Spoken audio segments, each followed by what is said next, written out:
Merci Seigneur pour ces moments. Saint-Esprit, merci de ce que tu es là et nous voulons te soumettre, Seigneur, toutes choses. Saint-Esprit, conduis-nous. Alors que tu as reçu le mandat de nous conduire dans toute la vérité, conduis-nous et que ta parole puisse nous faire du bien. Merci pour cette 4e partie. Que toi seul puisses parler à nos cœurs et transformer nos vies. Dans le nom de Jésus, j'ai prié. Amen.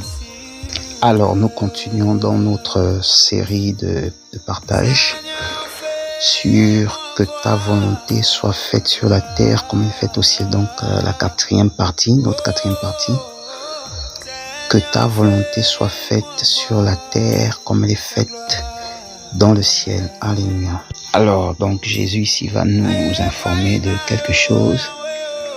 Il va nous faire comprendre que Dieu a une volonté.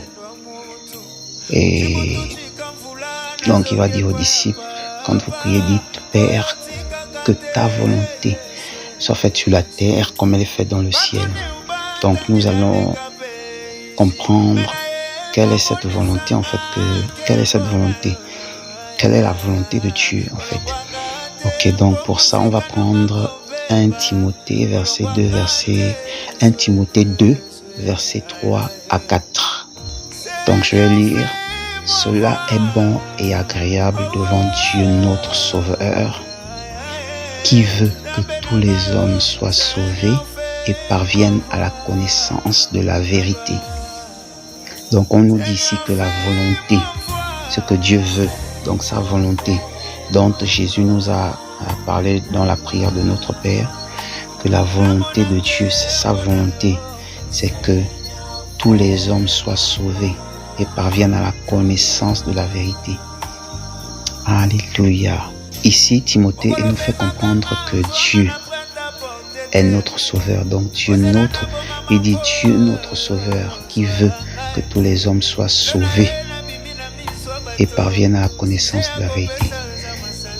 Parviennent à la connaissance de la vérité. Et on sait une chose, c'est que la vérité est une personne. La vérité est une personne. Le Sauveur est une personne. La vérité est une personne. Donc on va comprendre, on va chercher à savoir qui est cette vérité. C'est quoi cette vérité? Parce que ici, on sait que pour être sauvé, il faut connaître la vérité. C'est par la vérité qu'on est sauvé, en fait. Il faut connaître la vérité pour être affranchi, en fait. C'est la vérité qui affranchit, selon que les Écritures nous disent, en fait. Donc, on va chercher à savoir c'est qui est cette vérité, en fait. Alléluia. Alors, donc, on est dans Jean 14, verset. On va prendre le verset 4.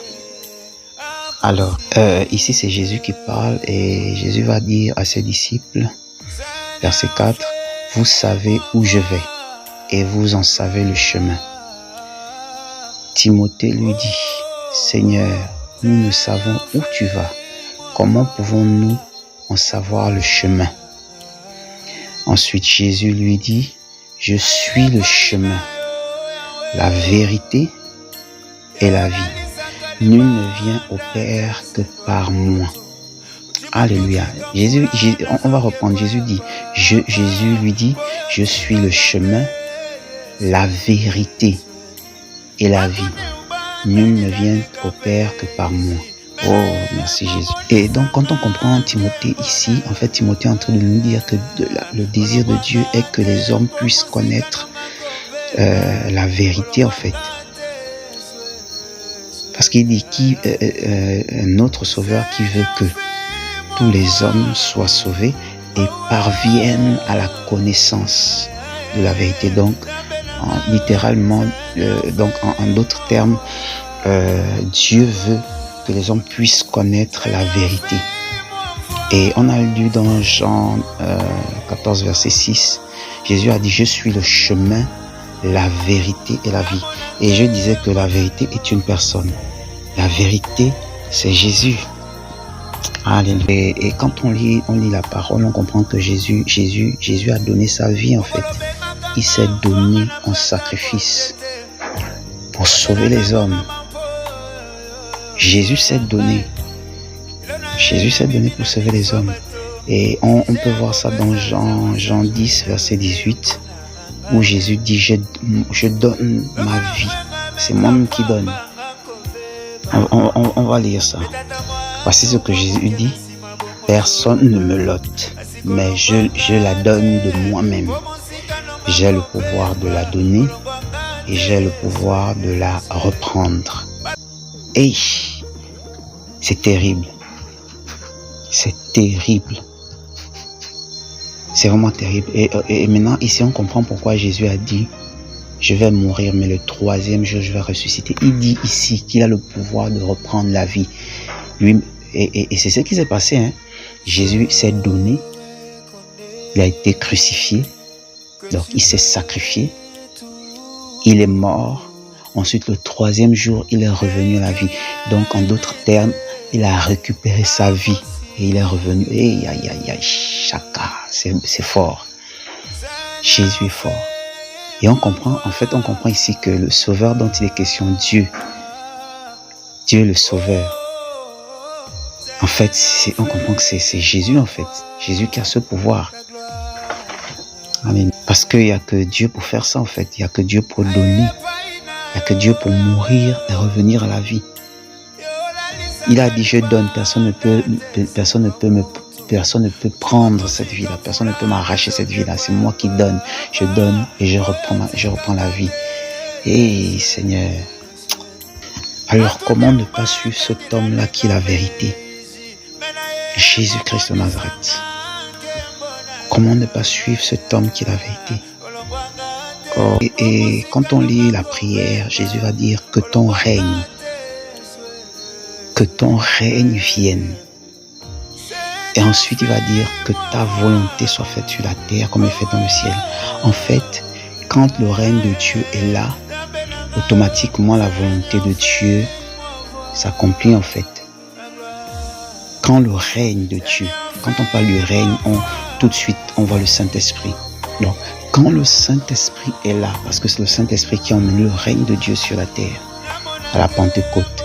Donc, quand le règne de Dieu est là, donc quand le Saint-Esprit est là, c'est le Saint-Esprit qui nous donne à nous les hommes de pouvoir accomplir la volonté de Dieu sur la terre comme dans le ciel. Alléluia. C'est le Saint-Esprit. C'est le Saint-Esprit qui nous donne de pouvoir accomplir la volonté de Dieu sur cette terre, la terre des hommes, comme dans le ciel. Et après, on va voir que les disciples, après, ils sont partis, ils sont allés. Parce que quand on lit, on dit que la volonté de Dieu est que les hommes soient sauvés en fait. Et que les hommes soient sauvés. Et on voit qu'après la Pentecôte, ils ont reçu cette puissance-là. Et après, les gars ont eu le pouvoir, ont eu la force de pouvoir aller. Donc le règne est venu. Et ensuite, la volonté de Dieu s'est accomplie en fait. Et il dit que ta volonté soit faite sur la terre, comme elle est faite dans le ciel. Déjà dans le ciel, la volonté de Dieu est faite. Parce que son règne est là-bas. Son règne est établi. Donc, nous, en tant qu'hommes, le Saint-Esprit qui nous conduit à accomplir le règne de Dieu sur la terre. Accomplir le règne de Dieu sur la terre comme elle est faite dans le ciel. C'est pourquoi, si on doit aller parler de Jésus, on ne peut pas aller sans le Saint-Esprit. C'est pas possible. Il faut que le Saint-Esprit soit l'alpha et l'oméga. Il doit être le premier et le dernier. Et la volonté de Dieu est que les hommes puissent rencontrer Jésus-Christ de Nazareth. Donc j'aimerais encourager quelqu'un et dire, les temps sont vraiment difficiles, les temps sont vraiment mauvais. Par le Saint-Esprit, allons-y annoncer le Seigneur, allons-y parler du Seigneur. Parlons du Seigneur. Parlons du Seigneur. Ne gardons pas ça pour nous seulement, mais propageons la parole du Seigneur, propageons l'évangile. Parce qu'il y a des hommes qui doivent être sauvés. C'est ça la volonté de Dieu. Dieu veut que les hommes soient sauvés. Dieu veut que les hommes soient sauvés. C'est pourquoi Jésus s'est donné en sacrifice pour que les hommes soient sauvés. Jésus a dit, je suis le chemin. Pour aller au ciel, là, c'est moi. Je suis le chemin, la vérité. Donc le vrai chemin, là, c'est moi, la vérité et la vie. Jésus a dit, je suis la vie. Je suis la vie. La vie, c'est moi qui donne la vie. Je suis cette vie-là. Donc, parlons de notre Seigneur. Présentons notre Seigneur. Présentons Jésus-Christ de Nazareth. Parce que c'est lui la vie. C'est Jésus la vie. C'est Jésus le chemin pour le ciel. C'est Jésus la vérité. Donc, le vrai chemin qui emmène à la vie, c'est Jésus. Donc, la vérité, le chemin, la vérité et la vie. C'est Jésus la vie. Et là, on comprend clairement qu'il n'y a pas un autre chemin, en fait. Il n'y a pas une autre vie. Dire que bon, il y a une autre vie ailleurs. Il y a une autre personne qui donne la vie ailleurs. Non, il n'y a pas. C'est Jésus seul. C'est Jésus seul. Jésus-Christ de Nazareth.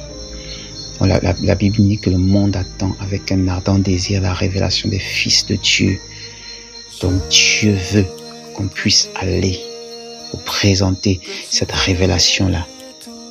Présenter cette personne, pour révéler cette personne-là, la personne de Jésus. Révéler la personne de Jésus. Le monde attend avec un ardent désir la révélation des fils de Dieu. Donc nous, on doit aller révéler le Fils. On doit aller révéler Jésus-Christ de Nazareth. C'est ce que Dieu veut, c'est ça sa volonté. Alléluia. Que le Seigneur nous bénisse encore pour... j'espère que quelqu'un a été encouragé. Donc, que le Seigneur nous bénisse et nous garde. Vraiment, soupirons vraiment après le Saint-Esprit. Parce que nous sommes dans une saison où c'est le temps du Saint-Esprit.